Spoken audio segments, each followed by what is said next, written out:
pourquoi Gordon Noir? Alors Gordon Noir c'est un pseudo, mais c'est aussi parce que hormis la photo, je fais un peu de bande dessinée alternative ou indépendante, les mots sont toujours que des mots, mais c'est un milieu où souvent on emploie des pseudonymes, ça permet aussi de prendre une distance par rapport à un travail qui est parfois un peu trash, entre guillemets, donc ça permet de prendre une distance, que ce soit par rapport aux amis, à la famille, de pouvoir un peu raconter des choses en ayant un peu un côté Dr Jekyll et Mr Hyde, quoi, si on veut. Donc pourquoi cette exposition? Cette exposition elle a lieu à part entière dans le cadre de la piste aux espoirs.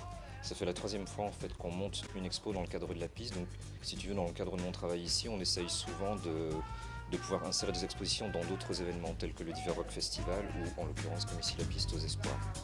Alors j'ai pu lire sur votre site qu'il ne valait mieux pas venir si on voulait voir des photos de tigres ou de clowns. Qu'aimez donc vous photographier? Bon alors ça c'est déjà, quand je parlais Dr Jekyll, Mr Hyde, c'est un petit peu l'humour que je mets sur mon site où je prends toujours un ton un peu acerbe, mais qui est en même temps au second degré bien entendu.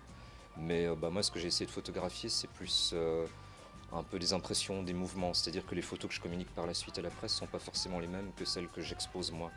Là je voulais juste un peu rendre des impressions entre par exemple ce qui est en mouvement, ce qui est figé, entre des relations de couleurs, etc. Donc il y a un côté plus plasticien entre guillemets dans ce que je présente que dans les photos qu'on expose habituellement à la piste ou que je donne à la presse après les événements.